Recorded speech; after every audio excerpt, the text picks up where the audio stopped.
people outside of the entrepreneurial world never fully understand. Because if you haven't done it, you can't fully understand that you get to an outcome like Sonic got to, and you're like, man, that must have just been all blue skies and Right. just Right. happiness and fun and I remember talking to someone, some of our really good friends are the original guys on the Traeger team. Yeah. They were the part of the 5 people who went and bought it, uh, along with Jeremy Andrus, and and one of them told me, the day before we sold for $1 billion, this company that we'd bought out of bankruptcy, out of, near oblivion, it was still a dumpster fire. It was still, just things constantly going wrong, constant problems, because that's entrepreneurship. And so I think that's Right. a great perspective that, in 83, 84, 85, it was not probably the wisest investment from the outside. Yeah. Well, when And you the guys had to work hard to turn around. right when the Mancini bought it, there were no other bidders. I mean, Yeah. uh, You were the soul. we said we'll buy the company, and there wasn't anybody else to.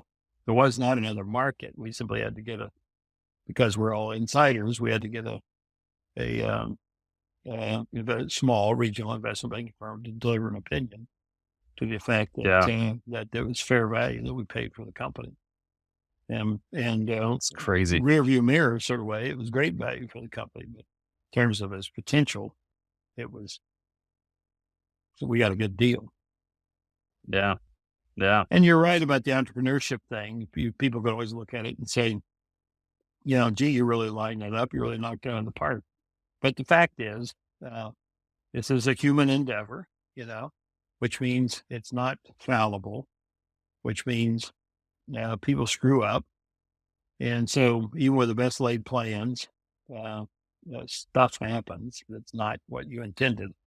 And you're, of course, with some focus on risk management, the larger the organization gets more sophisticated like that, the more you do work to try to ensure that you don't hit on fatal risks, Yeah. and and I think we got better at that over time, in terms of assessing those risks and making sure we are in a good spot, you know. But it was choppy over the years, and none of it was not a simple, straightforward path. A lot of the stuff that I detail this in my book, Master of None, how a jack of all trades can still reach the top.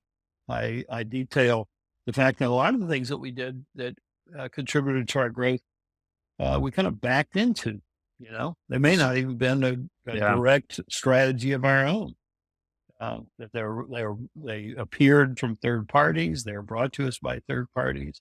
They may have even been brought to us with somebody saying, can we make sure that this doesn't can you make sure you don't screw this up for me? And instead we said, well, how about if we take it and make sure it works for us?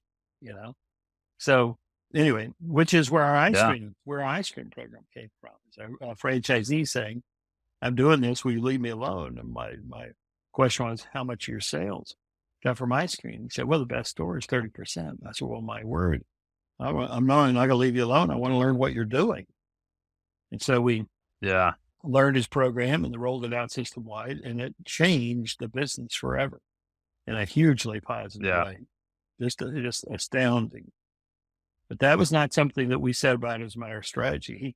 He brought that in, very entrepreneurial, been very successful with it and his own group of stores. And his request was, would you leave me alone? You know? So Yeah. funny, Well, funny I think twist.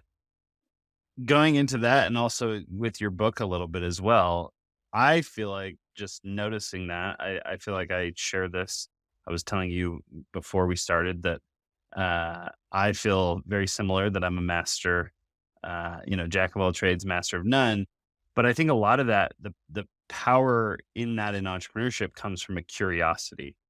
And so just as you were saying that with your franchisee, you're like, oh, no, I want to learn more.